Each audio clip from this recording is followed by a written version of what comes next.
Guys, welcome back to the channel. I have been MIA, KIA. I have been taken out of commission by a sickness. I'm still not 100%, but it's been way too long since I've uploaded a video, and I am done with the cargo bike. The bike is 100% finished. It has been finished. I just couldn't upload anything because I could barely speak.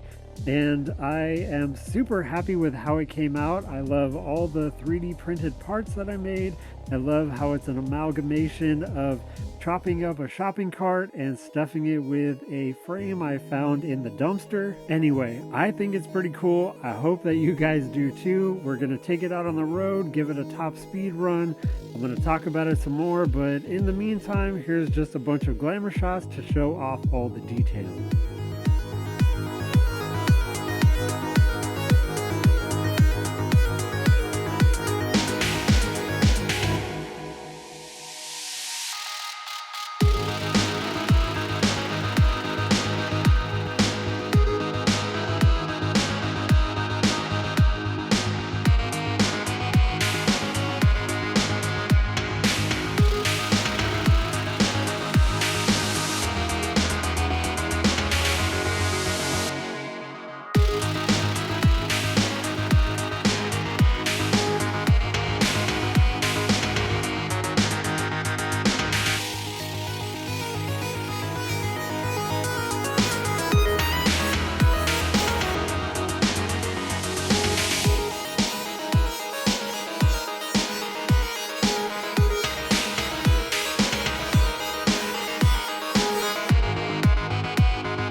So, how does it ride? It actually rides really well.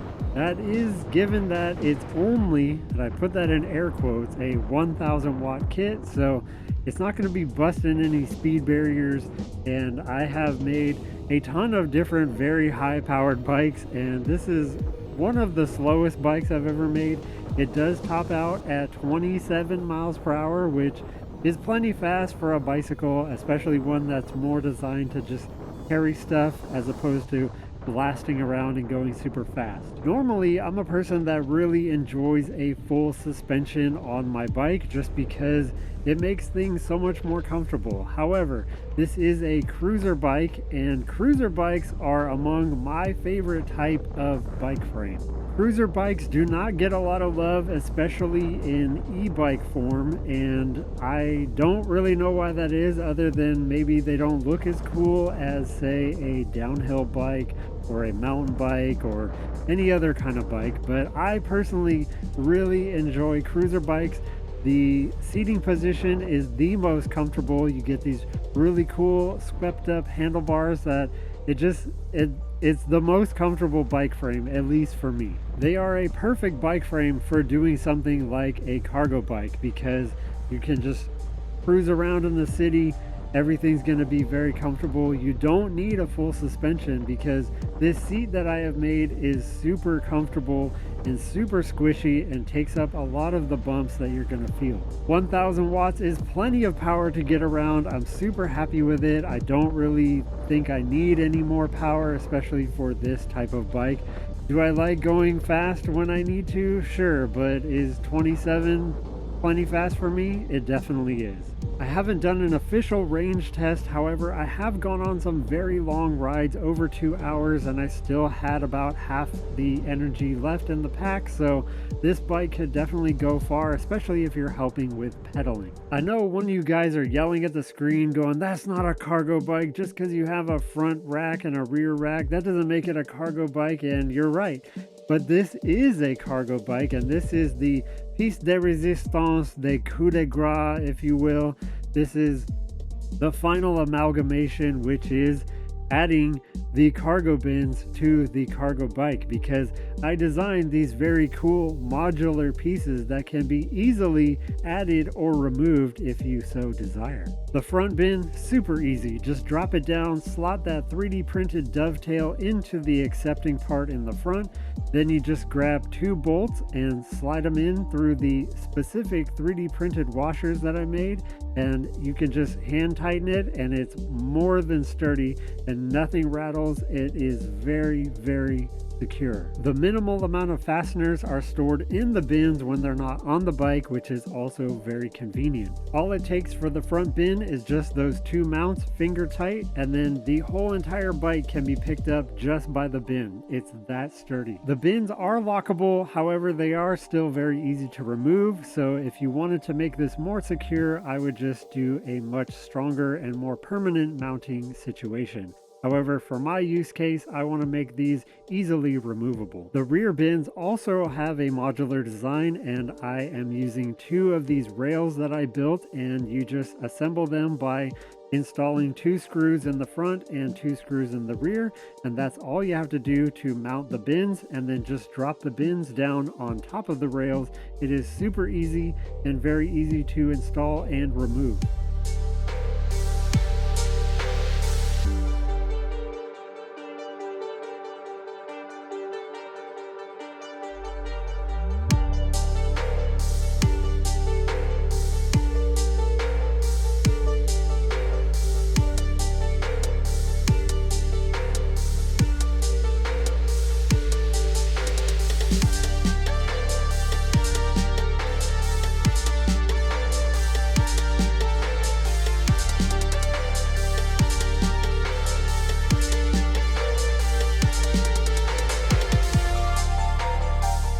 Once the rear rails are bolted down securely, you can just drop the bins straight on top of them. They fit very snug and they're not going to be coming out of there.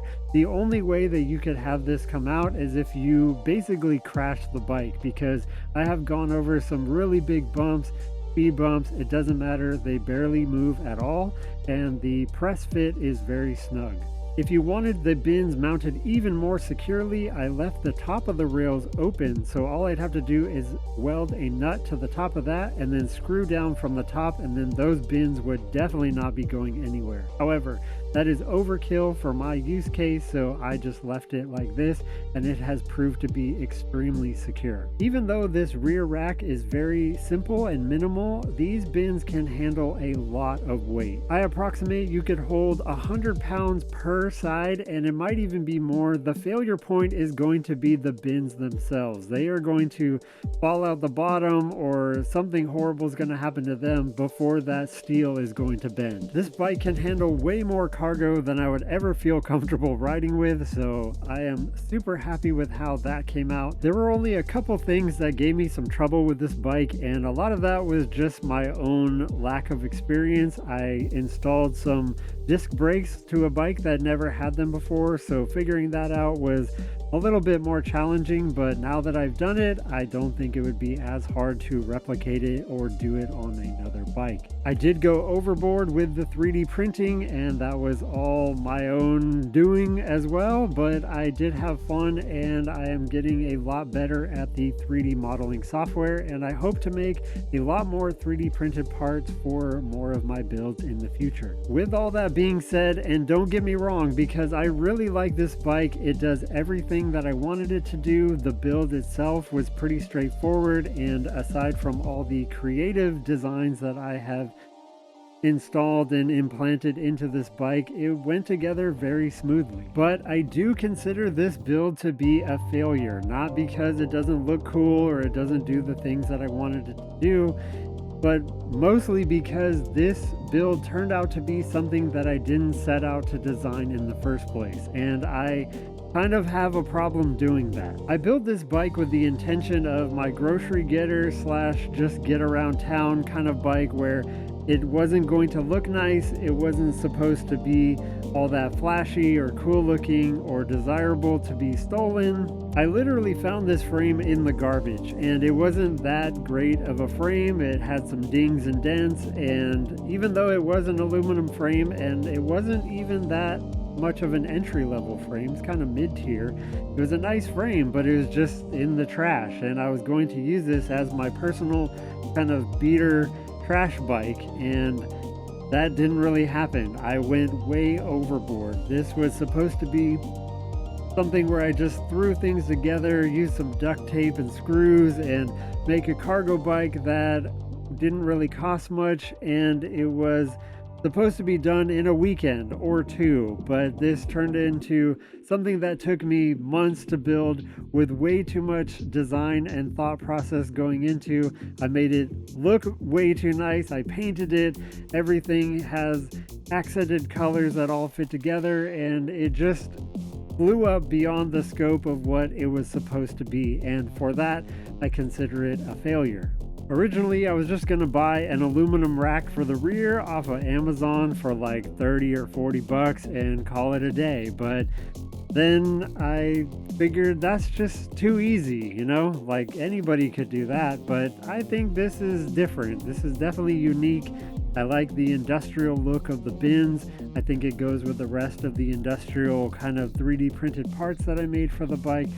I think it looks really cool. It's just too nice. Now this bike is way too nice. But I am curious about what you guys think. Would you ride this bike? Would you rock it? Would you use it? Would you change anything? Do you think it's stupid and ugly? Is it unuseful? Let me know in the comments. I would love to hear it. I am super backlogged on projects here. I have about 3 or 4, probably more, that I'm doing simultaneously right now. I have about 3 or 4 that are completed that I haven't uploaded to YouTube. That is a whole nother thing that takes a whole bunch of time. So I have a lot of projects. I just don't have a lot of time to edit and do all the things that it comes to uploading videos. I wish I had more time to show you guys all this stuff, and I will catch up at some point, but for now I'm going to have to slowly dole out projects as I can make time to upload them. Thank you guys so much for watching. I hope you enjoyed this video.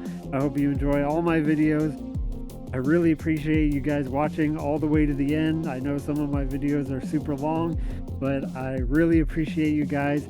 Thank you so much for being patient with how long it takes me sometimes to upload a video. I got sick and totally destroyed this week, or this month actually. A whole month I literally did nothing, just trying to be okay. But thank you guys so much for watching, and I have a lot more coming in the future. Stay tuned, and I will see you guys in the next one.